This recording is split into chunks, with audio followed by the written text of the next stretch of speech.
자, 여러분들 안녕하십니까? 반갑습니다. 2021년 5월 24일 장마감 방송을 하도록 하겠습니다. LB는 지난 금요일 대비 1.86% 상승한 32,850원에서 마감을 했습니다. 그나마 다행인 건 최근 LB의 힘이 사실 강하지가 않았죠. 지수가 올라도 그럭저럭, 지수가 떨어지면 더 떨어지는 좋지 않은 모습을 보여줬는데 오늘은 코스닥이 약 1.8%대 하락을 했습니다.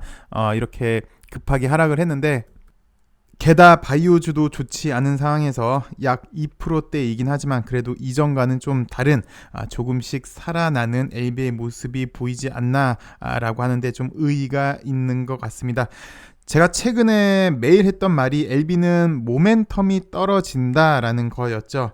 그래서 어떻게든 돌파구를 좀 찾아야 하지 않을까라는 거였는데 이제 아스코도 있고 여기서 한번 찾아보자라고 말씀을 드렸죠. 지난 금요일 뉴스를 보시면 이번 아스코에서 34건의 임상 결과들이 기다리고 있죠. 그래서 시장에서는 일단 기대감은 있는 듯 합니다. 그리고 물론 추측치입니다. 추측치여서 아무런 의미는 없지만 LB는 시장에서 기다리는 게 오케이, 약의 효능은 내가 잘 알고 있어. 그런데 가시적인 성과는 도대체 언제 보여줄래? 라는 거였잖아요.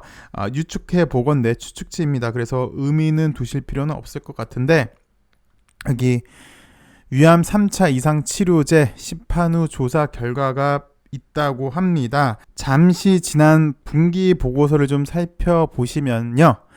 엘레바에서는 임상 3상 데이터 추가 수집 그리고 외부 임상 데이터 수집 및 분석하겠다고 제시를 하겠다고 했죠. 그리고 FDA에서는 약동합 실험 그리고 CMC 자료 보완을 요구를 했는데 지난번 주총에서 진회장 얘기를 들어보면 여기 약동합 실험 그리고 CMC 그리고 임상 3상 데이터 추가 수집, 이거는 거의 다 마무리됐다라고 얘기를 한 것 같아요. 근데 문제는 요 외부 임상 데이터가 아직 준비가 덜 됐다. 요거 지금 준비하고 있는데 상당히 애를 먹고 있다라고 얘기를 했었죠. 그래서 우리 생각은 이 외부 임상 데이터만 준비하면 되는데 이게 구체적으로 무엇인지 밝히지는 않았어요. 근데 그 당시 때 얘기를 들어보면 이건 추가 임상은 아니다라고 이야기를 했으니까 그리고 이미 위암 3차 치료제로 중국에서 시판이 되고 있죠. 이미 사후 관리를 받았으니까 이거이지 않을까라고 생각을 해보는데요.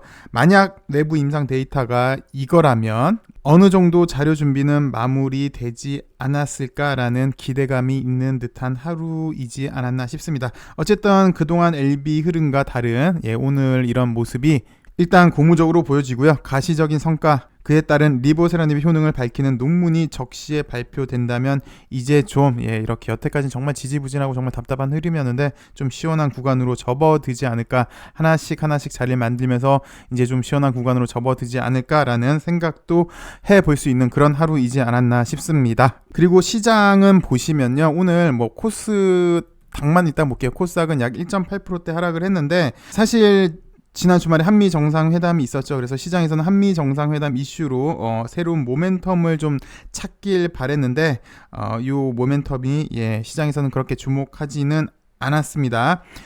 그보다는 오히려 테이퍼링 부담감으로 위험 자산 회피 경향이 외국인들한테는 매도를 부추긴 듯 하고요.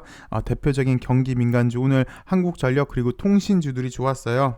그러다 보니까 여기 경기 방어주 성격 종목들이 좀 좋은 하루이지 않았나 싶습니다. 외국인 매도세가 좀 둔화돼야 될 것 같고요. 게다가 오늘 바이오주들 하락이 좀 컸습니다. 보시면 대표적인 바이오주 셀트도 이렇게까지 무너져야 되나 라고 생각이 좀 드는 하루였는데 삼바가 모더나랑 위탁 생산 계약을 체결했다라는 소식이 들렸죠. 낭보가 들렸는데 근데 시장에서 기대했던 위탁 생산보다는 사실은 기술 이전을 좀 바랬었죠. 근데 그런 뉴스는 없었다. 그래서 표면적인 계약이지 않았나라는 한계점을 보여주지 않았나 싶습니다. 그래서 최근에 좀 좋았던 mRNA 관련주들은 좀 오늘 좋지 못한 모습이고요. 그리고 좀 보시면 글쎄 기술 이전에 대해서 얘기를 하는 건데 사실 넥사가만 보시면요. 날은 직전 고점을 돌파를 해주고 여기서 한 단계 더 치고 가냐 못 가느냐에서 일반적인 케이스를 보여줬죠. 근데 급등 이후에 급락이 나와서 기술적 반등이 나와줬고 재차 여기서 올려줬으면 좀 빠른 N자형으로 돌릴 수 있었는데 그러지를 못하고 지금 현재는 시간이 좀 걸리는 그런 단계로 보여집니다. 그래서 예전에 차트들 많이 보여줬잖아요. 대표적인 일반적인 경우들 이렇게 올리는 케이스들을 좀 많이 봤으니까 차트는 그렇게 좀 봐주시면 될 것 같은데, 글쎄 좀 전에 삼바 기술 이전 얘기를 말씀드렸는데, 물론 넥사 같은 경우는 베트남의 나노코박스가 일단 절차를 거치긴 거쳐야죠. 임상 3상도 있겠고, 그다음에 긴급 승인도 있겠고, 그다음에 약의 출시가 있겠고, 그러면서 이제 기술 이전도 분명 얘기가 나오겠고, 그러면서 나노코박스에 들어가는 면역 증강제가 무엇이겠느냐라는 게 다시 한번 불거질 수가 있을 것 같은데, 어찌되었건 만약이라도 나노코박스가 잘 돼서 기술 이전이 된다면 넥사 같은 경우는 좀 용이하겠죠. 삼바랑은 좀 틀린 케이스를 가지 않을까 싶습니다. 그리고 오늘 옵티머스 이런 뉴스가 나왔습니다. 옵티머스는 여러분들 잘 아시고 계시겠지만 현재 LB랑 소송 중에 있죠. 물론 오늘 뉴스는 일반 투자자한테 적용되는 그런 뉴스이긴 한데요. 어찌되었건 법이라는 게 법리 싸움이 중요하잖아요. 향후 재판에서도 이러한 법리의 논거가 영향을 주지 않을까 싶어서 여러분들이 아시면 도움이 되지 않을까 싶어서 갖고 왔습니다. NH투자증권 옵티머스 원금 전액을 배상하도록 하겠다. 근데 그 대상이 일반 투자자고요. 계약 취소는 불수용하겠다라는 내용인데요. NH투자증권이 옵티머스 자산운용 펀드 일반 투자자들에게 이게 키워드예요. 일반 투자자들에게 투자 원금 전액을 반환하겠다. 대신 금감원 분쟁조정위원회가 차고 위한 계약에 의한 취소로 너네들 일반 투자자들에게 반환해줘라 라고 했는데 그거는 수용하지 않겠다고 밝혔습니다. 이게 무슨 말이냐면 지난 뉴스를 잠시만 살펴볼게요. 지난 4월 달에 나왔던 뉴스인데요. 금감원은 분쟁조정위를 열어서 NH투자가 판매한 옵티머스 펀드 관련 분쟁조정 신청에 대해서 착오에 의한 계약 취소를 결정했다고 합니다. 금감원이요. 여기 분쟁조정위원회를 열어서 좀 전에 보셨던 NH가 판매한 옵티머스 펀드에 대해서 착오에 의한 계약 취소를 결정했다. 그래서 좀 전에 읽어드린 NH투자증권은 오케이, 내가 잘못했으니까 돈은 반환해 주겠는데 이 계약에 의한 취소는 못 받아들여 라고 얘기를 한 건데, 이 착오에 의한 계약 취소가 뭐냐라고 보니까 애초에 여기 제가 중요한 키워드만 이렇게 빨간색으로 눈에 띄게 해놨는데, 계약이 체결되지 않았을 만큼, 첫 번째 계약이 체결되지 않았을 만큼, 두 번째 중요한 사항을, 세 번째 제대로 알리지 않았을 경우, 그러니까 고지를 하지 않았을 경우, 이 세 가지가 충족이 돼야 계약을 취소할 수 있는 건데, 계약을 체결하지 않았을 만큼, 그러니까 계약 당사자가 제가 펀드 가입자인데 제가 이런 사실을 알았으면 계약을 안 했을 만큼, 두 번째 매우 중요한 상황을, 세 번째 판매사가 알리지 않았을 경우, 고지하지 않았을 경우 계약을 취소할 수 있도록 한 조항인데요. 이거 역시 제가 중요한 키워드만 이렇게 빨간색을 칠했습니다. 계약 체결 시점에 옵티머스 펀드가 이렇게 안정적인 펀드에 투자하는 것이 사실상 불가능한 상황에서 판매사가 운용사 설명만 듣고 판매자에게 설명함으로써 투자자의 착오를 유발한 것은 투자자들이 이런 상황은, 그렇게 되면 투자자들은 이렇게 옵티머스가 공공기관에 뭐 투자를 한다 이런 것까지 사실 알아보기 어렵잖아요. 그래서 투자자들이 이런 상황까지 기대하긴 어렵긴 때문에 투자자들은 중과실이 있다고 볼 수 없다고 판단을 했습니다. 그래서 일단 몇 개 중요한 포인트는 요 계약이 체결하지 않을 만큼 중요한 사항을 알리지 않았을 경우 취소할 수 있는데, 분쟁조정위원회에서는 계약 체결 시점에 이렇게 옵티머스가 이런 투자를 한다는 것이 사실상 불가능한 상황에서 판매사는 운용사의 설명만 믿고서 설명을 해서 투자자한테 착오를 유발시켰다. 그러니까 너네가 환불해줘라 라고 하는 게 이제 이 얘기의 핵심인데요. 오늘 뉴스를 보시면요, NH투자증권은 오케이, 내가 분쟁조정위원회 의견을 존중해서 그래, 일반 투자자들을 보호해야지, 내가 오케이 전액 배상할게. 그런데 계약 취소는 내가 인정을 하지 못해 라고 얘기를 합니다. 그러니까 일반 개인 투자자 보호 취지는 존중해서 도의적인 입장에서 내가 배상을 해주겠는데, 사실 이거는 계약 취소는 성립되지가 않지라고 얘기를 하면서 어느 정도 도의적인 책임은 지겠다. 근데 좀 전에 너네가 얘기한 착오에 의한 계약 취소는 내가 인정하지 못해라고 이렇게 얘기를 합니다. 그 이유를 살펴보니까 소송에서 확실히 하기 위해서라고 얘기를 하는데요. NH투자증권 주장은 이렇습니다. 연대 책임하자. 어떻게 나 혼자만 책임을 질 수 있겠느냐.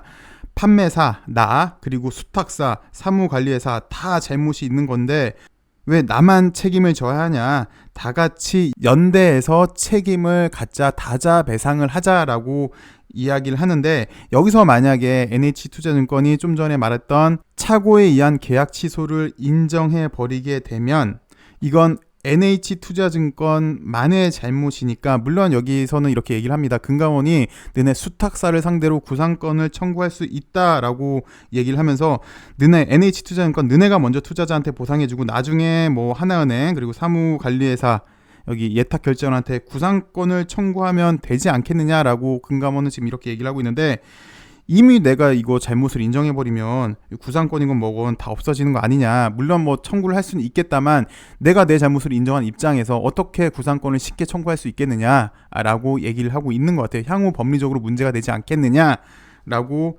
얘기를 주장을 하고 있고요. LB 입장으로 그럼 한번 살펴보도록 하겠습니다.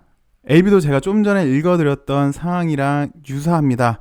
안전자산으로 운영된다는 판매사와 운용사의 고지 내용을 신뢰를 했고 투자를 했다라고 첫 번째로는 주장을 합니다. 그러니까 좀 전에 읽어드렸던 주요한 사항을 제대로 알리지 않은 거가 되겠네요. 그러면은 계약 취소가 가능하겠네요 라고 첫 번째 이렇게 주장을 하고 있는 거고요. 두 번째 주장하고 있는 건 요건이 맞지가 않습니다 라고 주장을 하고 있어요. 나는 펀드 가입 신청서도 받지를 못했고, 그리고 펀드는 2인 이상 투자자로부터 받아야 되는데 2인 이상 투자자도 갖추지 못했고, 그리고 500억 원이라는 돈이 맞춰져야지, 모여져야지 펀드로서 정식 효력이 발생하는데 그 금액이 미치도 500억 원이 도달하지도 못한 상황에서 이미 하이투자증권에서 빼갔다.